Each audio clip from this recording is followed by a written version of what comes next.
Hola, buenas tardes. Vamos a dar inicio a la mesa 3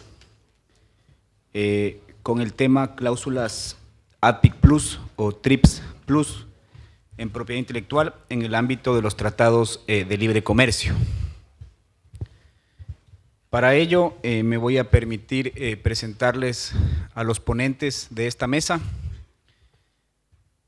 Tenemos en primer lugar a mi derecha a Luis Villalón. Él es abogado y profesor de propiedad intelectual de la Universidad Mayor, miembro del Tribunal de Propiedad Industrial de Chile, asesor del Instituto Ecuatoriano de la Propiedad Intelectual, IEPI, ex vicepresidente del Comité Permanente de Derechos de Autor y de la Organización Mundial de la Propiedad Intelectual, OMPI, y es ex asesor de propiedad intelectual del Ministerio de Educación de Chile. Ha realizado consultorías en materia de propiedad intelectual para la UNESCO, OMPI, BID y el Banco Mundial, entre otras instituciones y organismos internacionales. Es cofundador de la corporación Innovarte, entidad chilena sin fines de lucro dedicada a la promoción y acceso del conocimiento. También nos acompaña Carola Musetti. Desde el año 2001 a la fecha, ella trabaja en el Ministerio de Salud de la Nación Argentina. Entre sus funciones ha participado de la Comisión de Política de Medicamentos del Mercosur y en el Grupo de Acceso Universal a Medicamentos de UNASUR. Asimismo, participa en distintas negociaciones en espacios multilaterales. Asesor en la Comisión de Salud de la Cámara de Diputados de la Nación Argentina. Es docente de la Universidad y Salud de la Universidad de Buenos Aires y es docente invitada en la Universidad del Litoral, en el Observatorio de Salud de la UBA, la Procuración del Tesoro de la Nación y la Universidad de La Plata.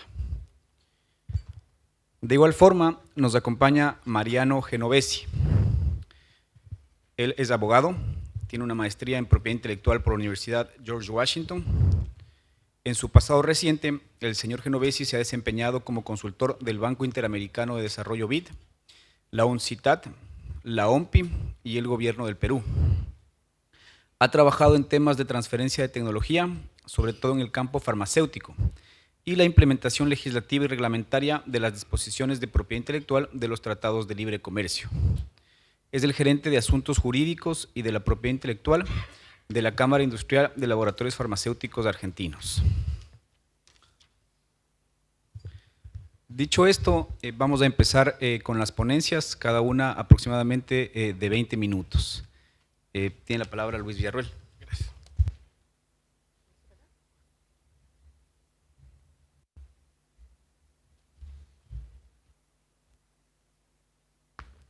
Bueno, buenas tardes. Primero que nada, quisiera agradecer a los organizadores por la invitación. Consideramos que es fundamental instancias como esta en la cual compartimos nuestras experiencias en el ámbito de la propiedad intelectual, que como todos sabemos es un área en que todavía es muy misteriosa y muchas veces la vemos bajo la bruma de algún castillo misterioso al cual nos vamos acercando en la medida que queremos conquistar nuevos territorios, nuevas negociaciones y encontrar espacios para el desarrollo. Para pasar los slides, aquí está.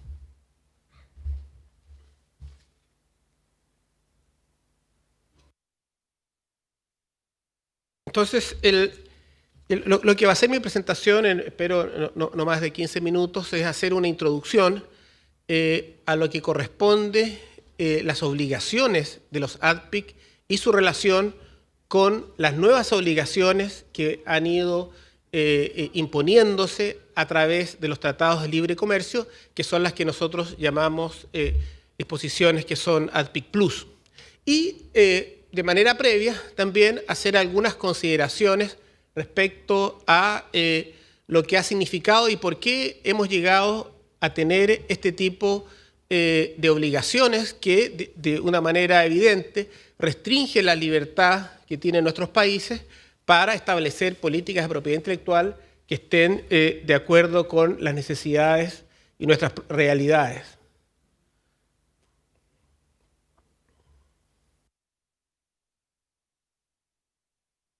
¿Está la presentación? Bueno, entonces el primer elemento por el cual quisiera partir es, y retomando un poco las explicaciones que nos dio los expositores de la mañana, es que el tema de la regulación internacional de la propiedad intelectual, especialmente a partir de lo que son las negociaciones de los ADPIC, entramos a una fase multilateral de lo que yo llamo el Big Bang. O sea, con los TRIPS hubo una explosión que, como también se adelantó, ya probablemente no termina hasta que haya otro elemento de una magnitud equivalente que pueda contrarrestar esta fuerza. Entonces, tenemos los ADPIC, que ya lo hemos conversado, representan a un compromiso, un compromiso que fue una promesa similar a una promesa de una salida de novios que se conocen, en la cual alguien tiene muchas expectativas, el otro tiene mucho deseo y se dicen cosas, pero que al final resulta que al otro día ya no todo era como se había prometido, ¿cierto? Los subsidios continuaron y lo más importante, la presión bilateral continuó, ¿cierto? Pensábamos que con los ADPIC era el fin, pero como han dicho, era, ¿no es cierto?, recién el comienzo de lo que nos enfrentábamos. Entonces, bueno, ¿por qué pasó eso? Bueno, y por qué después hemos entrado a acuerdos bilaterales con cláusulas ADPIC Plus? Bueno, yo no tuve la experiencia de negociar directamente los ADPIC, sí he participado de manera muy intensa en negociaciones de TLCs, y yo creo que hay ciertas cosas que son comunes. Primero está el tema de que el tema es extremadamente complejo. O sea, no todos los países, sobre todo los países de la región, los que tienen menos recursos, entraron a los ADPIC y también entraron a las TLC entendiendo muy bien lo que significaban estas obligaciones. Incluso cuando se han entrado a negociar los TLCs, tampoco han estado con la suficiente capacidad o competencia para entender cuáles eran las flexibilidades que tenían los ADPIC. Entonces, afortunadamente ya ha cambiado mucho desde las primeras negociaciones de los TLC del año 2000 a las que tenemos ahora, en los cuales la propuesta norteamericana era presentada como una propuesta que era lo que el estatus, o sea, era la interpretación normal y racional de lo que eran los ADPIC. O sea, no se presentaba, no se exteriorizaba de que habían diferencias a lo que ya teníamos. Entonces, eso probablemente en algunas etapas dificultó dimensionar el costo que tenía aceptar estas posiciones ADPIC Plus. Entonces, había un tema de construcción de competencias, que los cuales se ha avanzado muchísimo. ISACS contribuye que eso cambie, South Center, pero todavía no podemos negar que hay ciertas deficiencias. También está el otro tema recordando lo que decía Susan, de que nos ha ido mejor en el ámbito multilateral que en lo que es el bilateral.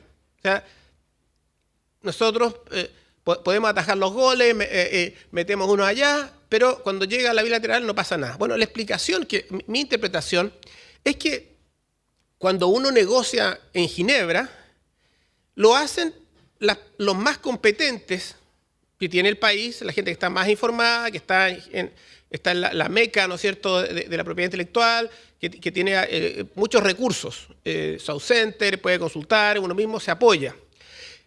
Pero cuando entra a la negociación bilateral, eso se diluye y uno no negocia solamente con la contraparte del tratado, sino que también tiene que tener la negociación interna, en la cual tiene la presión de los grupos de interés locales que están interesados en lo que tiene que ver con el acceso a mercado. Entonces se da una tensión muy fuerte entre el de propiedad intelectual, que algo entiende, que dice, mira, en realidad esto intuimos que va a haber un costo. No tenemos estudios, pero es lógico que un monopolio hace costos. Y por el otro lado, el que quiere acceso a la carne, muchas gracias, el acceso a los vinos, a lo que al mercado, te tira para abajo, por decirlo en buen chileno. Entonces, ahí hay una complejidad que es adicional. Además que está indudablemente el tema de la falta de información para los grupos que pueden ser interesados. La sociedad civil no participa, o muy escaso, casos muy excepcionales en que realmente tiene discurso, porque desde luego tener gente preparada en esto cuesta dinero y no todos ven que haya un costo que se deba pagar sin llorar, sino que prefieren que otros se preocupen de defender los intereses o ni siquiera saben que hay un riesgo. Entonces, hay una serie de complicaciones que se agravan por la natural, digamos, deficiencias o todavía subdesarrollo en las estructuras institucionales para la toma de decisiones, ya sea para la negociación como la implementación. Y para terminar, y también un poco justificar que a veces nuestros equipos no tengan digamos, el nivel de competencia que uno quisiera, estaba leyendo la sentencia del caso en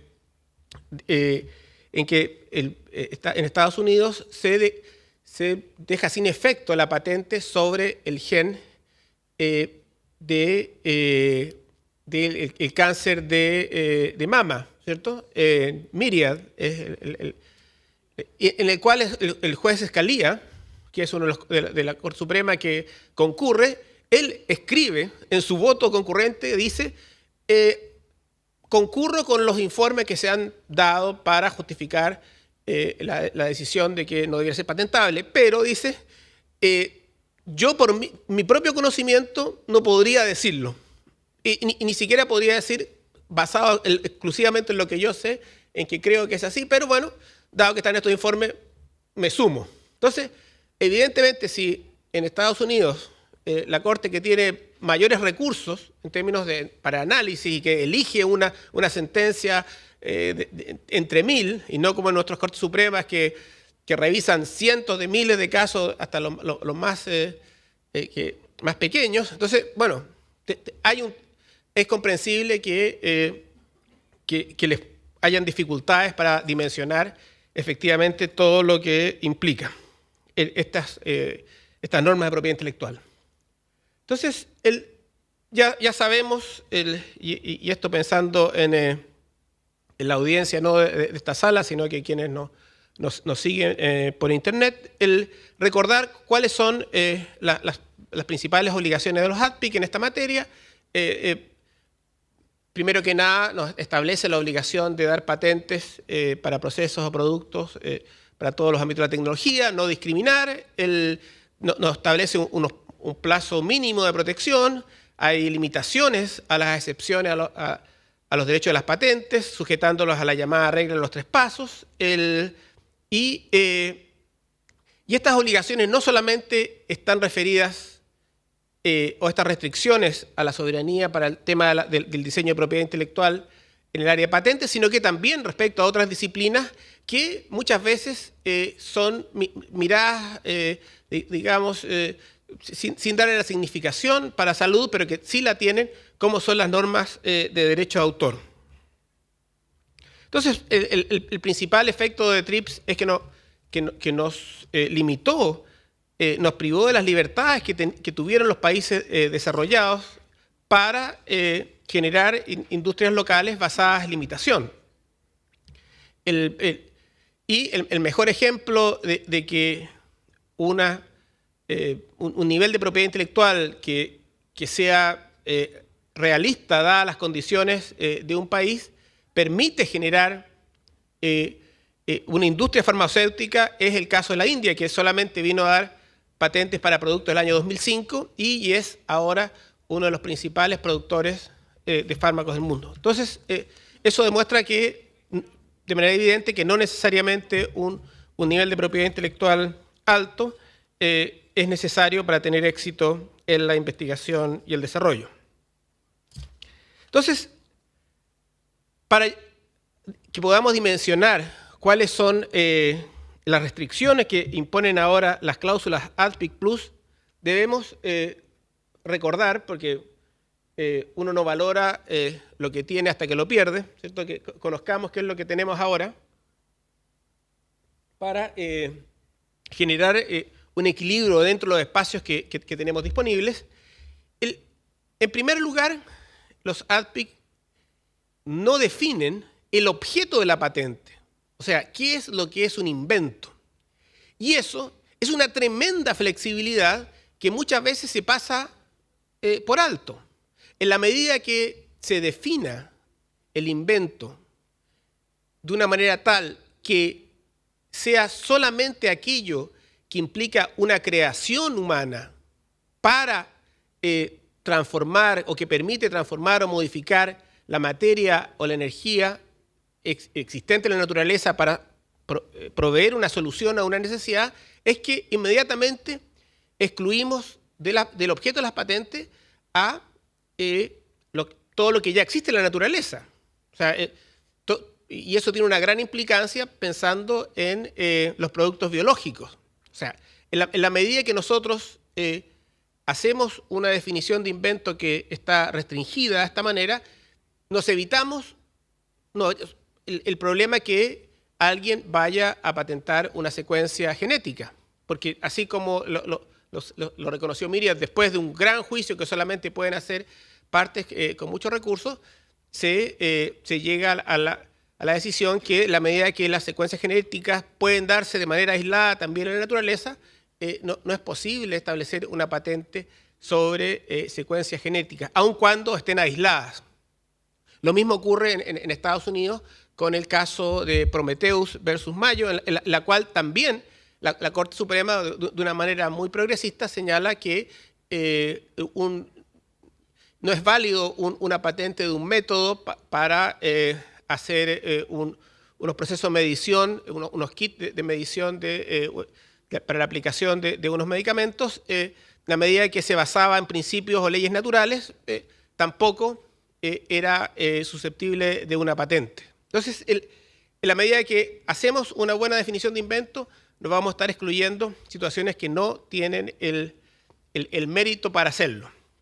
También en el caso de novedad, altura inventiva, aplicación industrial, todos estos requisitos no están definidos. En consecuencia, un país podrá exigir que la novedad debe ser absoluta a nivel mundial, o que la altura inventiva exija un efecto sorprendente, o la aplicación industrial esté asociada a actividades fabriles y no simplemente a situaciones como lo propone Estados Unidos en los TLC de última generación, en lo cual la aplicación industrial pasa a serla obligatoriamente sinónimo a utilidad. En consecuencia, entra por la puerta de atrás las patentes sobre métodos y segundos usos. También hay otras posibilidades de executar materias que reconocen también los ADPIC en atención al orden público, los métodos de diagnóstico, terapéuticos, la posibilidad de excluir las plantas y los animales, también todas posibilidades de excepción que están siendo puestas en riesgo por las disposiciones de los tratados de libre comercio. Por el tiempo vamos a ir avanzando. Otra limitación que es muy importante y que es a veces o casi siempre muy poco utilizada es la posibilidad de establecer excepciones a los derechos de la patente. Se ha tendido a focalizarse la excepción volar como la excepción tipo. Sin embargo, el estándar para establecer una excepción en patentes es casi idéntico al estándar de excepción para derecho de autor. El artículo 30 de los ADPIC es casi idéntico del artículo 13 de los ADPIC, que se refiere a derecho de autor. Y interpretando esos mismos tres pasos, los países establecen excepciones para bibliotecas, para personas con discapacidad, excepciones para fines educacionales, excepciones como el fair use. Entonces, bajo esa, si es la misma norma, el mismo estándar que se aplica en ambas materias, uno podría pensar que aún hay mucho espacio para, para establecer más excepciones. Ahora, un punto con el agotamiento de derechos que salió en la discusión con el compañero Andrés Icaza, está en que la posibilidad del agotamiento de derechos o qué implica el agotamiento de derechos es sujeto a dos interpretaciones. Una interpretación es que el agotamiento de derechos opera solamente cuando, el agotamiento internacional, cuando se ha puesto en el mercado por el titular o con autorización del titular. Entonces, en ese caso, si ese producto farmacéutico no estaba protegido en el país de exportación, no aplica el principio de agotamiento. Entonces, y eso es que hace necesario que haya un licenciamiento. Sin embargo, entendemos que el profesor Correa tiene la interpretación que basta con que esté puesto a nivel, o sea, de manera legal en el tercer país para que opere el agotamiento. Entonces, ahí hay espacio también para mayores desarrollos. Me quedan 2 minutos y todavía no llegamos a las cláusulas ADPIC Plus. Bueno, ya un poco la había adelantado. Una de las principales maneras de expandir la materia patentable, las cláusulas ADPIC Plus, estoy hablando de los propuestos por los tratados de libre comercio de Estados Unidos, incluyendo el TPP, es la obligación de patentar nuevas fórmulas, usos, métodos o usos de producto conocido, aun cuando, y ahí va una norma que mata la norma de la India 3D, aun cuando ese nuevo método no tenga un avance significativo en la eficacia del producto. Esa es una norma que es la propuesta de Estados Unidos en el TPP. También hay normas que ya han sido aceptadas en otros TLC con referencia a la obligación de ser equivalente la aplicación industrial con el principio de que basta con que sea útil. También hay obligaciones que están limitando la posibilidad de oposiciones antes del otorgamiento de la patente. Se está excluyendo la posibilidad que se pida como requisito de la solicitud de patente entregar información sobre la mejor manera de implementación de la patente. Ahora, y con esto voy terminando, entiendo que va a haber tiempo después para las preguntas. Quería contarles la experiencia de Chile con respecto a la aplicación del principio de aplicación de protección suplementaria. En el TLC con Estados Unidos, Chile se comprometió a extender los plazos en el caso de demoras injustificadas. Y estuvimos revisando antes de venir a esta conferencia, se han fallado 139 causas de solicitudes de extensión de plazos de patente por demoras injustificadas en la oficina del INAPI. Y el promedio de que se ha concedido es de 1 año y 7 meses, existiendo patentes a las cuales se le ha expandido el plazo por 4 años 9 meses en el caso de patentes vinculadas a salud y otras patentes incluso ha llegado a 6 años 18 meses.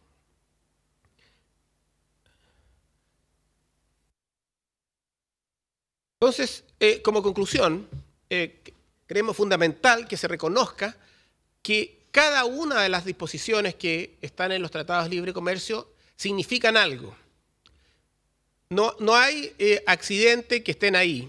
Y es muy importante que los países que negocian y que luego las implementen tengan la capacidad para entender efectivamente la dimensión y cuáles son las posibilidades de aminorar los efectos que puedan tener negativos para el acceso a los medicamentos. Y con esto termino. Muchas gracias.